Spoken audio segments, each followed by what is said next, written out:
Hello and welcome.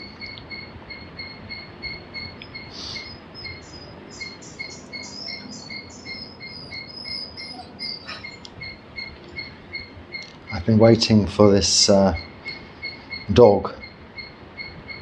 As soon as I thought I'd sit to go through your questions and comments, the dog started howling because we have monkeys and the monkeys jump around, which really does disturb the dog. So it's not the snake now, it's the monkeys.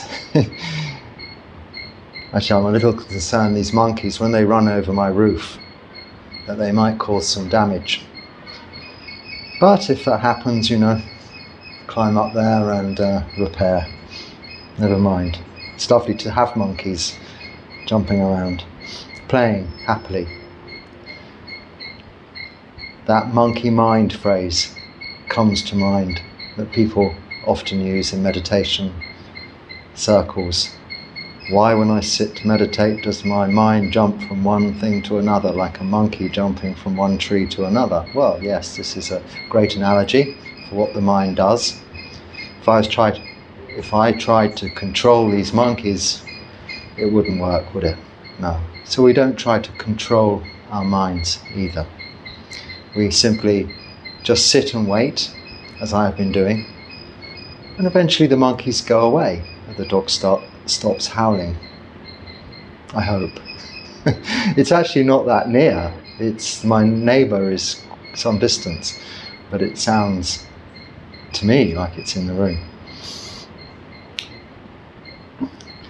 Do you ever use moving on with the comments and questions. Do you ever use a mala for meditation, and do you have one? I do have one. It's hanging there behind me somewhere. It's small sandalwood beads, of which there are 108, plus spacer beads every, what is that divided by 4? 31 or something, 32. And that represents the some aspect of Buddhist cosmology, and the 108 represents all kinds of things in all kinds of different areas of philosophy, religion, and spiritual understanding. So you can pick and choose. This is all stuff that has to be believed, as opposed to, well, a lot of this can be investigated by oneself and experienced by oneself, but only until then it is just belief, and therefore to some extent superstition. And this is not what we try to hold on to. So I have a mala, but I try not to hold on to it and use it for anything other than what I've always used it for, which is like an abacus. If you remember this, an old way of calculating with numbers. Instead of a calculator, as we would have had, I don't know, now you probably use your phone and this and that. A long time ago they had beads on wires and counted this way, numbers. And in much the same way, I've often used my mala, because it has these divisions, set numbers, for, say, counting chanting. So when one needs to or wants to or partakes in a collective group of, let's say, chanting Itipiso 108 times, there's no better way of counting that than with one's mala, just counting off each bead, and when you get to the end, you know you've finished. I've used it also in that sense for practicing walking meditation, because if a meditation path is of a certain length, you can determine that a certain number of walking to the end, turning and returning, a certain number of times will take a certain amount of time. So if you only have a set amount of time for your walking meditation, or you are determined to get back to sitting and maybe just take 20 or 30 minutes break with walking meditation, then a mala is a useful tool to measure one's time practicing walking meditation without having to look at clocks and have clocks conveniently placed, for instance, to see. But as far as meditation is concerned, we should not use anything other than that is always and immediately to hand. Now, my mala is in addition to what a monk should have as their ordinary requisites, things we can own, but I consider it as my optional extra. It's been with me since the beginning of, before the beginning of my practice. It came with me, I made it in the first place out of beads that I'd bought on eBay or something like that and just strung together crudely, and then took it with me to India. And visiting the holy places, I asked, because I was a layperson then and you couldn't go on to the columns, not all of them, but the Ashoka columns, which are the significant marker posts for the Buddhist holy sites erected by the king Ashoka some 300 or 400 years after the Buddha's time, so very ancient. I asked someone in charge or a monk at each of these places to take my mala and put it on the column for some time, rub it on there. He'd also spent the night with the in the encased Buddha Rupa within the Mahabodhi temple, actually in Bodh Gaya, so under the enlightened place of the real Buddha, under the Bodhi tree there in that temple, which marks the place, and various, I suppose, superstitious activities like that I've put it through. So it has some significance in sentimental value, as it's been with me most of the time. But for meditation, you should look just to the breath, a simple meditation object. Really, there's no better meditation object than the breath. And your hands should be relaxed and free, doing nothing. We're not praying as in, I mentioned other religions have similar things to malas. Well, the rosary in Catholicism is also, I think, 108 beads with spaces, and they count off how many Hail Marys they say. So if they've committed a sin and they confess to the priest, he'll say, go and say 32 Hail Marys.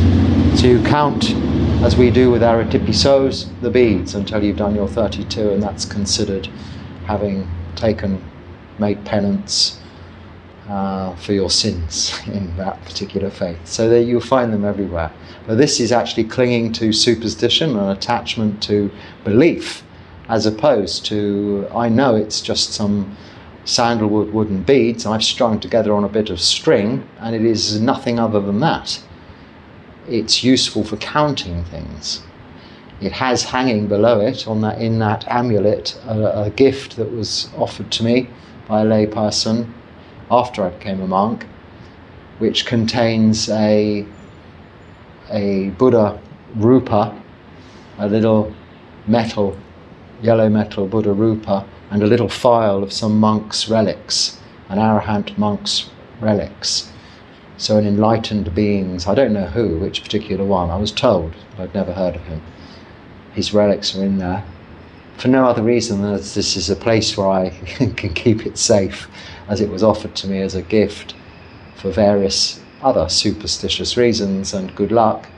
One respects that and takes care of such a thing until such occasion arises where I feel it suitable to maybe offer it to someone else.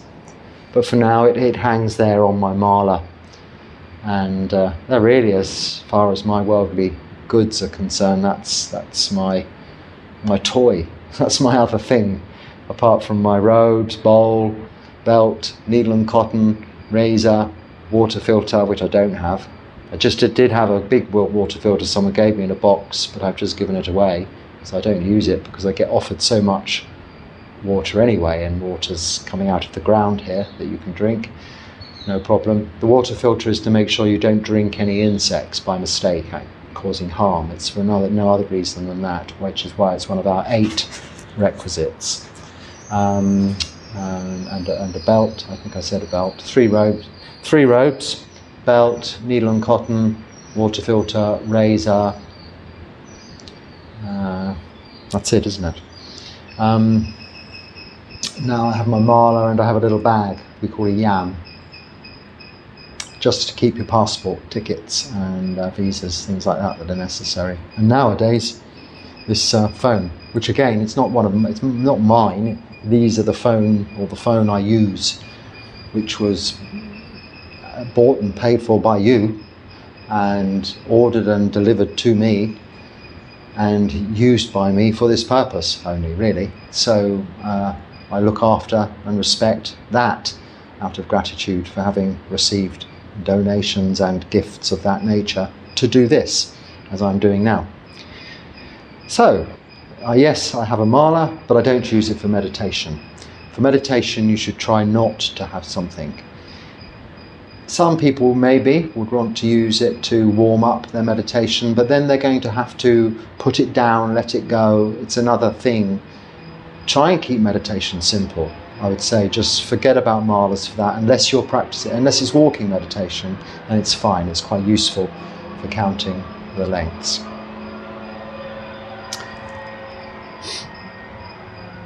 Okay, so right. Here's one of those very long, actually not too long, but I have highlighted the bit that contains the question. I have been diligently following for the past 10 years as taught by S.N. Goenka Ji. However, I encounter a recurring challenge. I struggle to feel the breath during meditation. It becomes very subtle quickly. And though my awareness remains at the nostrils area, however, I can feel the sensation in different parts of body. This has been a source of discomfort in my practice. Okay, so we are practicing for, not for discomfort. It may be take a little getting used to, but certainly, yes, I understand if it's becoming a source of discomfort, then it is an additional hindrance you don't need. We already have 5: wanting, not wanting, tiredness, restlessness, and doubt. These 5 are enough, so you don't need to be struggling with other things. Now, I have never been on a Goenka retreat. I know, including my eldest son, who goes on regularly to Goenka retreats, and I know many people, including, not many actually, monks, but actually, no, probably only one monastic, whom is from that background originally. But but I know many people who go on these because they're a valuable resource in that they're worldwide retreat centres for meditation, and really just meditation, and they are few and far between, even in Buddhist countries where there are many temples and places where you'd think would be great for meditation. Not a lot of meditation always goes on in those places. I don't live in a monastery in this country for that reason, because I would be very busy all of the time. There would be no time. Here I have 6 to 9 hours a day of just sitting in meditation. That isn't always the case. I can still, even now, find ways to distract myself, but mostly that is what I aim to do. That would be difficult living in a monastery. But on a Goenka retreat, you have the strict schedule and support to literally sit for hours and meditate, interspersed with walking meditation, so sitting and walking. So they're great in that respect and useful. But the actual training and their practice itself, I am not someone to ask questions and about. I can only talk about what I do, not other practices, other religions, whether they're secular or religious-based or Buddhist. It doesn't. I can only tell you of my own experience, which is how I've been taught to meditate by monks in the Thai Forest tradition, based on the teachings of Ajahn Chah and that tradition. But really, that is going back to the clearly sort of defined methods of meditation that the Buddha laid out in the Sutta Pitaka, specifically the Anapanasati Sutta, mindfulness of the breath, is my practice. And you're talking about mindfulness of the breath here, but bringing in what is not in the Anapanasati Sutta, this idea that one focuses one's attention in one place, at the tip of the nose, the nostrils, to just keep their concentration on that. then in that tradition they do other things as well, but I won't comment on that because I don't know enough about it experientially to comment. Now, I personally don't find that that's the best way to observe the breath at the tip of the nostrils. If it was obvious to me continually whilst I was breathing that air was going in and out and there was a spot there, you know, at the tip of the nose or at the nostrils or on the top lip or something like that, then maybe. But that isn't the case. I've never found that to be the case, or indeed necessary. The Buddha's words were, you watch the whole body of the breath. So we have a volume of air, meaning body of the breath, a volume of air going in and a volume of air going out. And we bring our awareness, our attention to that. It isn't a specific point. But this doesn't mean our mind is wandering all over the place. Oh, there's this bit of breath going down my arm here or to my foot there. Because tangibly, realistically, actually, we cannot tell that. Our body is being oxygenated throughout by the oxygen we're inhaling with that body of air, but we cannot really feel and identify that. A little bit when you get really deeply into meditation and focused on the breath, you can notice the very subtle changes in the body as you breathe in and as you breathe out. But again, these are phenomena, physical phenomena, that you do not want your attention to be drawn towards. So you're saying you're feeling the sensation in different parts of the body, that's okay, but you come back to the breath. Now, if you're unable to keep the attention on the breath at the tip of the nose, well then it's okay. You know you're breathing. If you are unsure, and people often say, oh, the breath becomes so subtle and it's stopped, I can't know that I'm breathing. This is actually your mindfulness coming off the breath. Your attention, your awareness away from the breath. If you stop breathing, you can try it, just stop breathing, you'll know. Because if you don't know, you'll die. And suddenly you'll have to breathe in quickly. So if you really want to bring your attention back to the breath, then just hold your breath for a few moments and then you'll see that you will need to breathe and it's there. But know the whole body of the breath as you breathe in and as you breathe out, maybe picking up on a quality of the breath. As it says in the Anapanasati Sutra, is it long, is it short, is it deep, is it shallow, is it coarse, is it smooth? You know, this is the nature of understanding the breath. I like to bring into my awareness also the temperature. Notice the temperature of the breath as you breathe in, and then the temperature of the breath as you breathe out cannot be noticed, because this is where, as you're breathing out at the tip of the nostrils, you would lose sensation because the breath has reached the temperature of your body. You're only going to really notice the temperature, the breath as you inhale through the tip of the nostrils, if it is of a different temperature to the body, either hotter or cooler. So if you're breathing heavily also, if you're breathing lightly, then it's less easy to notice. But you'll know you're breathing. If you're having real difficulties getting this attention onto the breath, one can begin by counting the number of breaths. But this is just a real starter practice, and to be discouraged as quickly as possible, just to get your focus on the breath, counting each breath in, each breath out. When you lose count, you've lost attention of the breath. Therefore, you go back to zero and start counting again. I mean, you should be able to count indefinitely to say 108.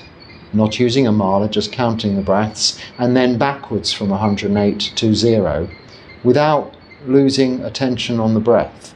If you can't do that, then start counting the breath, practicing that. You'll get then used to keeping your attention on the breath. But the problem I think you're having, it isn't, if it is a problem, is you're focusing or you're putting too much emphasis on focusing your attention on the tip of the nose. It doesn't matter. You know you're breathing. This is what you have to do. You know you're breathing in, you know you're breathing out. Long, short, deep, shallow, smooth, coarse. The qualities of the whole body of breath as you breathe in, as you breathe out. This is better than focusing on one particular point. Breathing in, breathing out. This also actually opens up the whole experience of meditation as the breath doesn't become more subtle, but of course slows down. Respiration slows down because you are just sitting, not exercising, but it won't stop. Maybe in very deep absorbed states of jhana or samadhi, it can become almost indetectable. I mean, there are tales and experiences of people's breath completely stopping and being able to absorb sufficient oxygen through the skin in order to survive. But one would have to experience this for yourself to believe it, I think. Otherwise it requires an element of belief again. But what you can experience is each and every breath, and this is all you're trying to do in meditation. Not necessarily at a particular place, unless that helps. But if it's just providing another hindrance, then just observe the whole breath.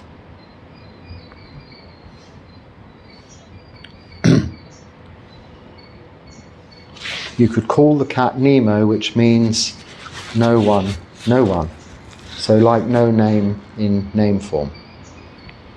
Well, I think the cat already has a name. It's not my cat, it belongs to someone nearby who came to collect it the other day.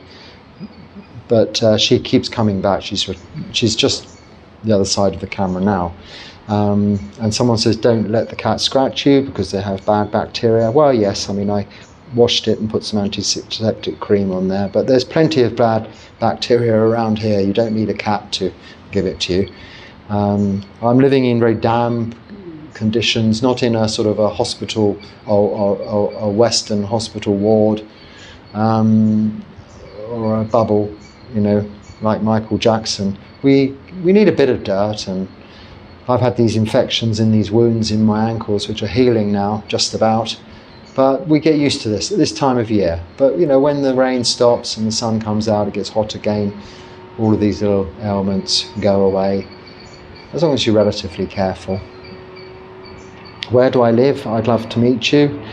Theravada Saranai. Theravada Saranai is the Sinhalese Buddhist greeting here. It means, may the blessings of the Triple Gem be with you.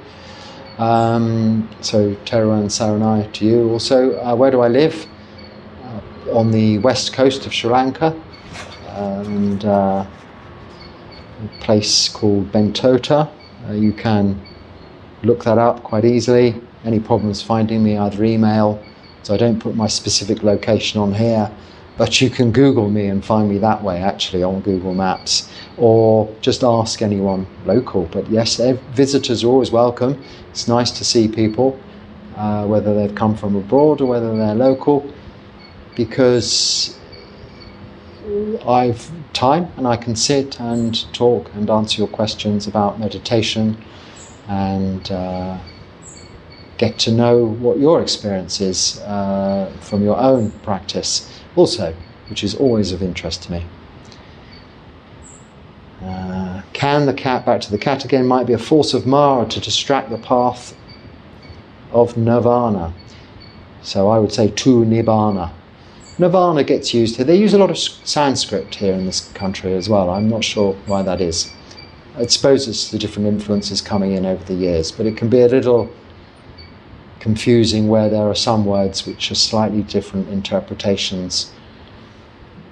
But that's a whole other thing. The cat, yes, any external thing that we see, hear, smell, taste, touch, feel, and the cat is very much a sensory experience of seeing and feeling and company. It's emotional. People can get attached to pets. But as you see, I mean, I've had many different pets since I've been making just these videos. They're not my pets. They're always other people's that come and visit me. So I would hope I'm not that. They've come, I've gone, moved.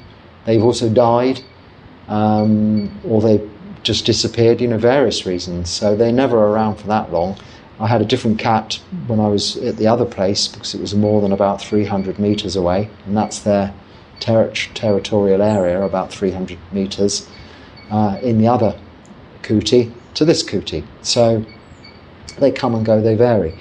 As long as you understand that, like all things, you don't become attached, and then you know that, yes, Mara, you see, is just a how do we say?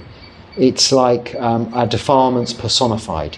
So all of our greed, hatred and delusion, or our potential attachments to seeing, hearing, smelling, tasting, touching, sensual desire, can be summed up with this god or devil, if you like, of Mara, whom is in Buddhist cosmology the temptress or temptor away from your practice. So you're quite right, yes, if you let anything, including a cat, distract you from your practice, it would distract you from the path to Nibbana. So one's practice is to not allow that to happen, to say, as the Buddha did, I know you, Mara, as I know Mara the cat here. Maybe we should call her Mara, but she already has a name by its own owners, so I don't want to give her another one. Okay, is it possible for artificial intelligence to attain enlightenment through the use of exponential computational capabilities? This question was formulated by an artificial intelligence. So I just think that's some joke sort of question maybe. But sentient beings, we in the first precept refrain from killing all beings, and by which we mean sentient beings. And one easy way to think of that is anything that breathes. Now, to my knowledge, artificial intelligence doesn't breathe, so it cannot be killed, and therefore if it cannot be killed, has no need, even if it wanted to, because if it can't be killed, it can't be reborn. I don't know anything about artificial intelligence or indeed even what it is. So I have to say, can it be enlightened? You know, can this grass mat be enlightened? No, it can't. It's the same answer, whether it's very highly sophisticated form of intelligence, you're using that word, so computer with all these other long words that can think and have answers and even maybe simulate emotions, then it's all well and good. But enlightenment isn't a conditioned thing. Actually, Nibbana is not of this conditioned world of samsara.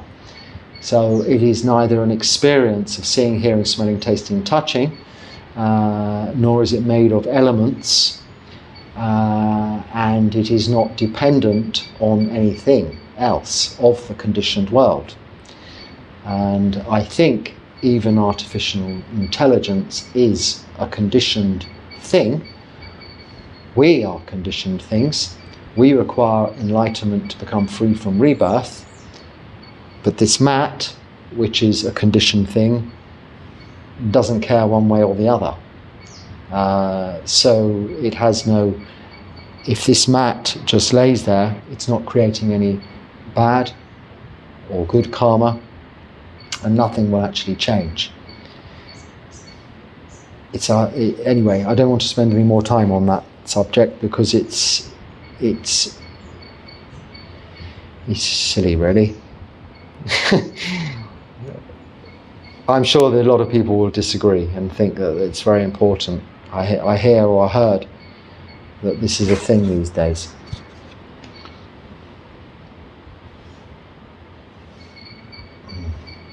What? Oh, sorry. These are good questions because they're actually questions. Boom, boom, boom. Right. Okay. So I thought, oh, this is a very long one again. What do you think of the number of subscribers increasing on your channel? How do you handle this morally and concretely?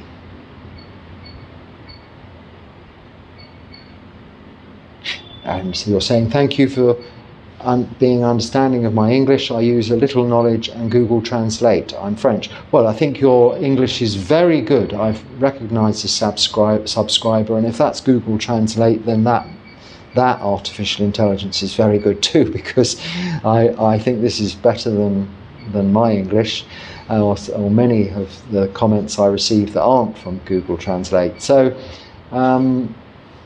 well done for making that effort and not just, say, writing in French or something like that. Anyway, what do you think of the number of subscribers increasing on your channel? Well, I don't really think about it too much. It's a very slow thing, yes. I mean, they don't increase very quickly.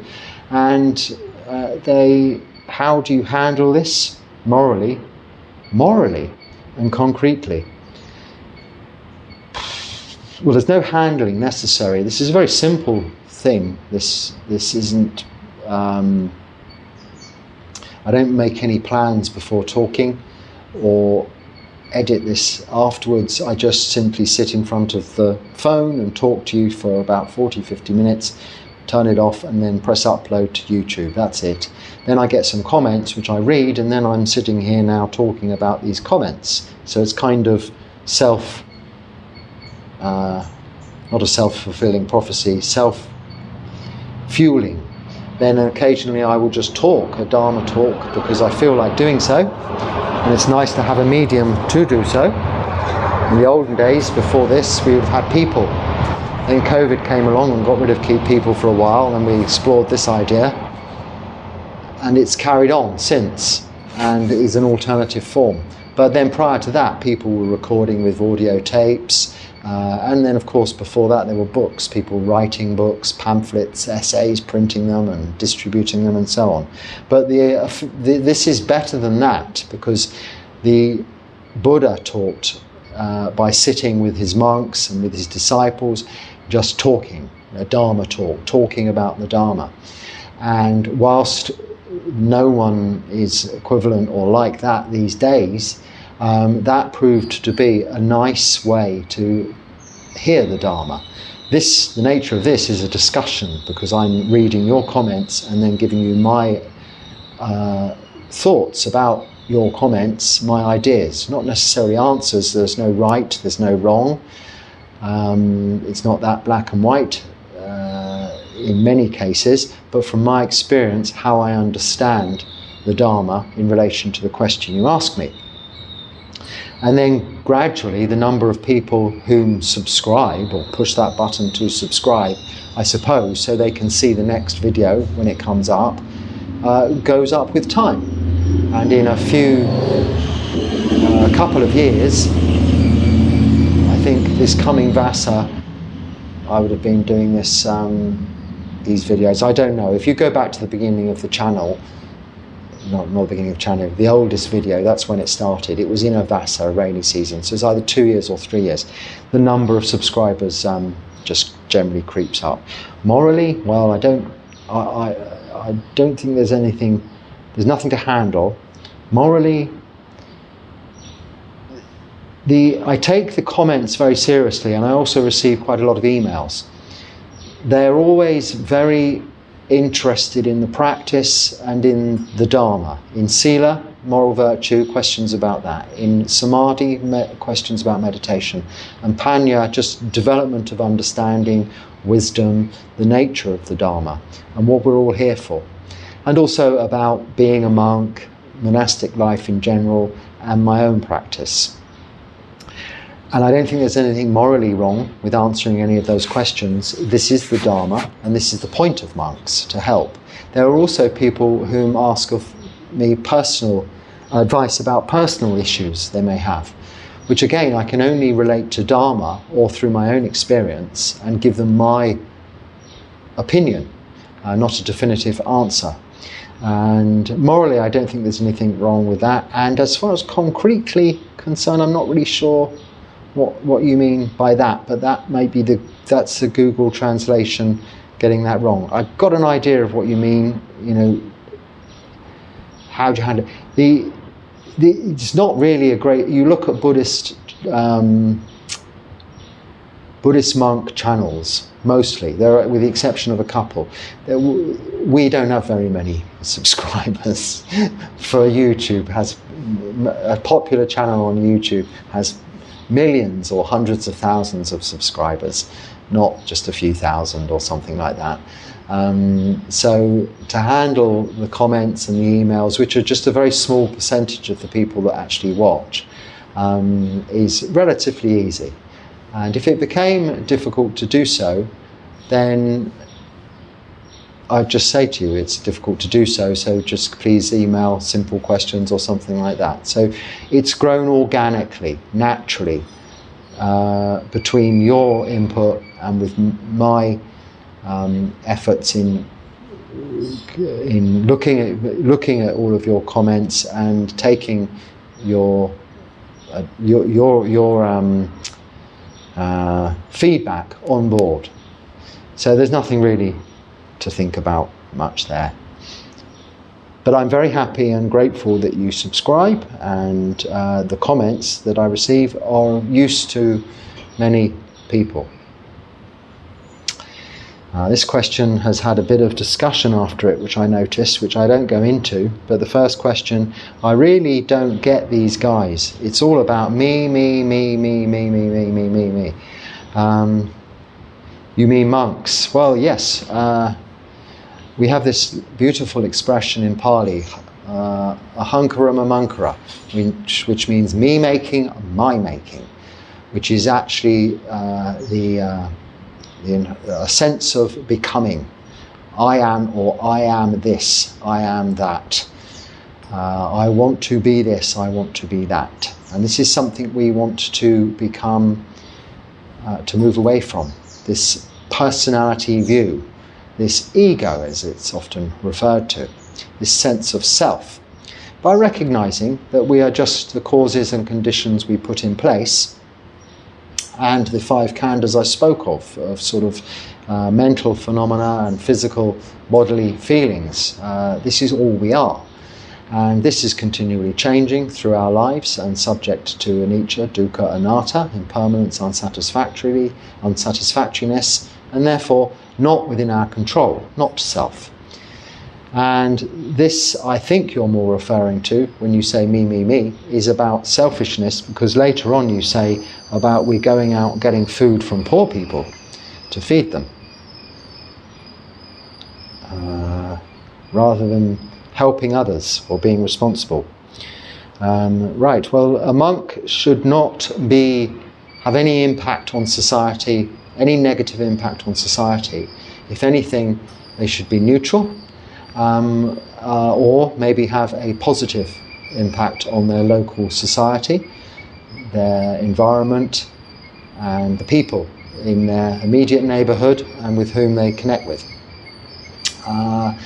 If anything becomes a burden on others for that monk's support, then there's perhaps something that the monk isn't doing quite right, because this shouldn't be the case. We live, as I spoke of my requisites earlier, very simply, with very simple robes, simple accommodation, and we could live independently of that with very little money indeed, but we're not allowed to use money, and we're not therefore allowed to live independently, because the Buddha prescribed that we are dependent on lay people in order to ensure that there is always a fourfold assembly of monks, nuns, laymen and laywomen. So then in order for those monks and nuns to live, we have to be clothed, fed, given shelter and relevant medicine, but only of the very basic and minimum nature that is there to keep us alive. So I wear these one set of rag robes, and they are rags. They're now coming up to my second vasa, after which I have been offered new ones from Thailand, so they will perhaps make an appearance after this vasa. We have a certain sort of a routine to that. But these outer robe, lower robe, I have two lower robes, one's hanging up to dry out there, just for practical reasons. Other than that, we have no other clothes, not even socks and shoes. I have some sort of flip-flops, but I rarely wear them. We have bare feet for going on Pindapart, and living here where I am, I don't need shoes. Nothing other than I spoke of earlier, as far as requisites are concerned. So, but I do need to eat. Now, if that's being selfish in the world, then I don't know what isn't being selfish. I'm taking very little by way of resources, a little bit of electricity to keep the fan going is used, and for this purpose. Occasionally I'm having to go to other countries, in which case that is something I'm trying to avoid doing, though. I'm trying to stay here for forever now, if I can, and not travel. But certain things come about out of necessity, not selfish desires, really. We don't want to be going anywhere by way of travel. So each day I go on Pindapata, and this nature of getting, if I read what you say, which responsibility, which others, you mean the poor people who feed them, question mark. If those monks really want to be useful, they should try to live in a ghetto. I've lived in some very unusual and difficult places, both as a monk and before I was a monk. And I've also experienced what you might call ghettos, but shanty towns, which are in other countries like South Africa, and slums of like Mumbai and such like, and also homeless situations in my own country, in cities and in rural places. And I don't think I was of much use to anybody living in those places whatsoever. Where I'm living currently is on the fringe of that. There's nothing luxurious about my immediate surroundings, although it is very beautiful from what you might see. And I find it very beautiful and very natural. Most people who are coming to visit here as tourists wouldn't stay here. They go and stay in a hotel with proper bathrooms and air conditioning, electricity, and something nice on the floor, furniture, and these sort of things which you consider the bare necessities. So we're very happy, monks and nuns, to be without all of that. But yes, we do need food.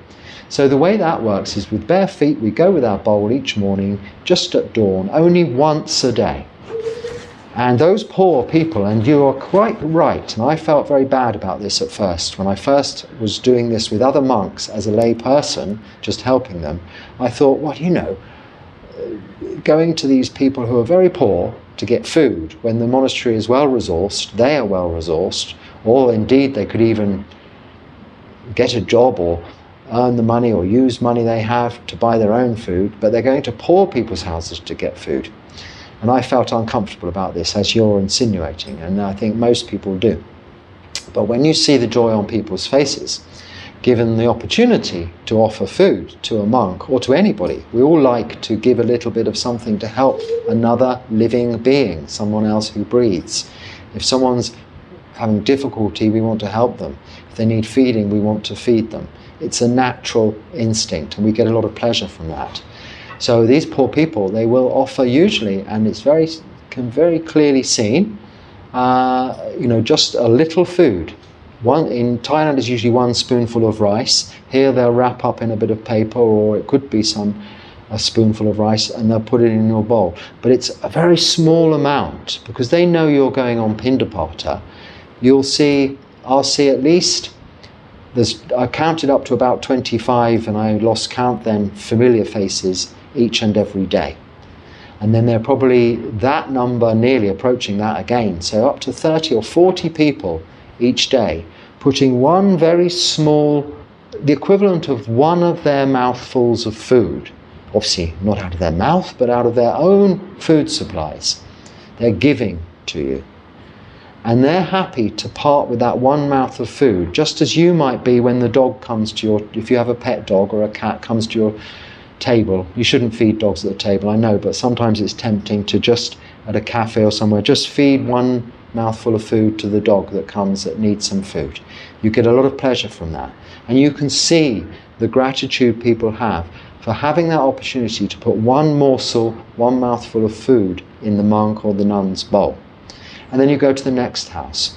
Now, when you've done this 30 or 40 times and walked 6 kilometers there and back in the pouring rain, you will have a bowl full of food, and you are being fed by those poor people.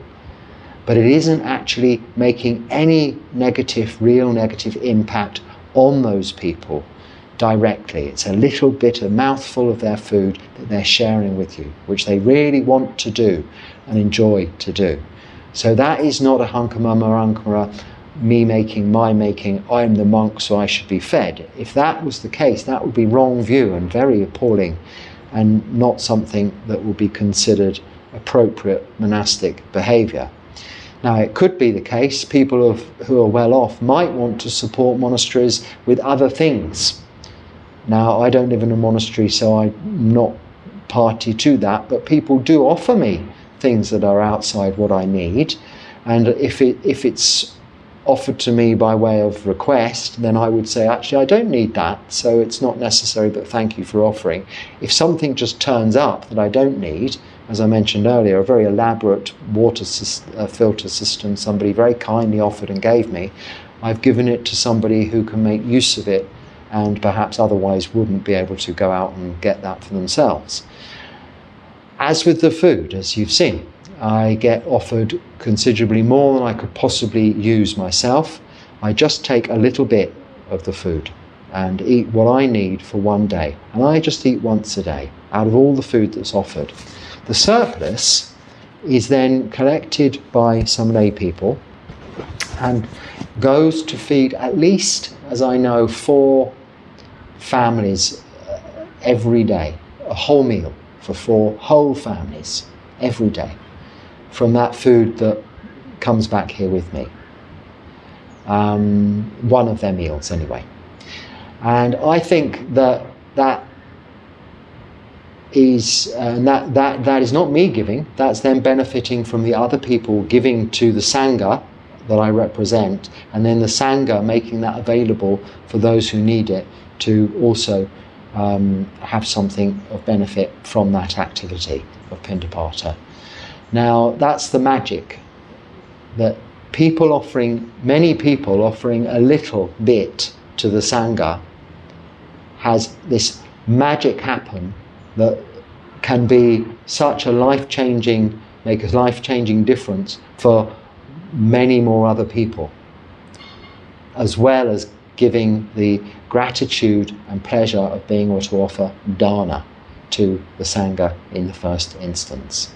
So that's how it worked. So I understand I'm not reading all of the comments underneath that come with that, because I don't read the threads of these comments, but there's obviously some discussion about it. But it isn't an uncommon view to think, why should poor people feed monks? Why don't monks feed themselves? Because this is how it's set up to work. And if it's not abused, which it isn't usually, as far as I know, in Buddhist monasticism, then really the monks just get the bare minimum to eat every day, and that is all. And then as a result of their activity, many other people also get fed as well.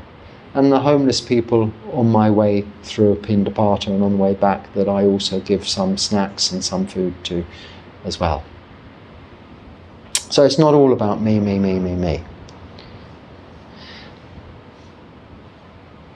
So the view that the 5 physical senses correspond to rupa and the 6th mental sense to nama is seemingly disapproved by Majjhima Nikaya 28, the longer simile of the elephant's footprint, which states that all of the 5 aggregates arise in respect of each of the 6 senses.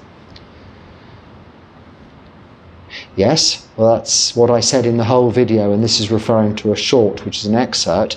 But you see, the 5 khandhas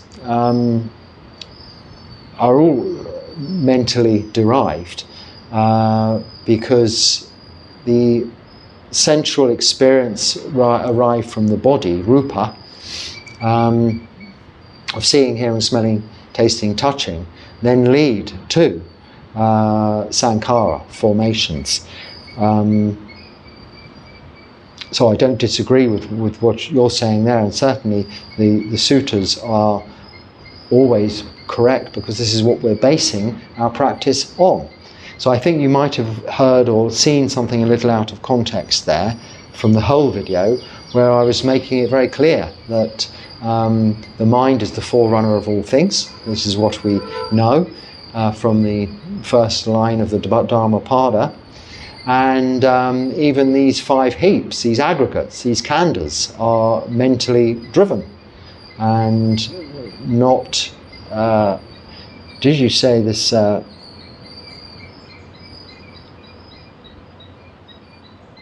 Yes, yes, and mentally driven. So, yeah, I'm not disagreeing with you there. Okay, I think at that point I should draw it to an end. Someone very kindly offered me an hourglass for timing these talks. Now, actually, I do have a clock. I just don't look at it because if I pay much attention on the time that I'm talking, then I feel I won't give as much attention to each comment as they deserve. I might try to rush through one to get to the end.